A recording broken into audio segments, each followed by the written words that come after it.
Hello and welcome to tutorial 18 in the Microsoft Visual Basic 2008 tutorials, and in this tutorial we're going to learn about subs or sub procedures.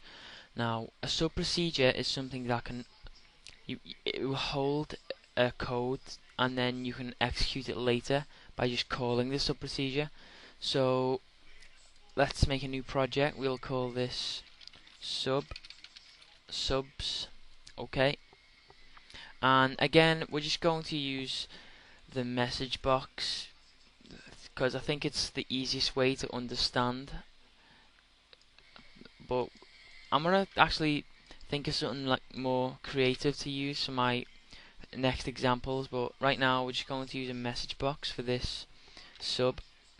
So let's make the text call sub, and then we're going to do some coding. Okay, so up here above the button on the click, we're going to type sub give message, we'll call it, and then we'll have two empty parameters here, and I'll actually tell you what these are in about a few tutorials from now, what is in these, what you usually put in these in subs. But next I'm going to do about functions, and then I'll do it. But right now you can just leave this blank, and then we'll go on to the code in here. So basically what this is saying is it's going to tell the application that, okay, here's a sub, and the name for the sub is give message, and then there's going to be some code here, and then it's going to end the sub. So here we're going to have our code. So right now we'll just have something simple, as I said, message box.show I am cool for using subs, and then we'll just have that simply.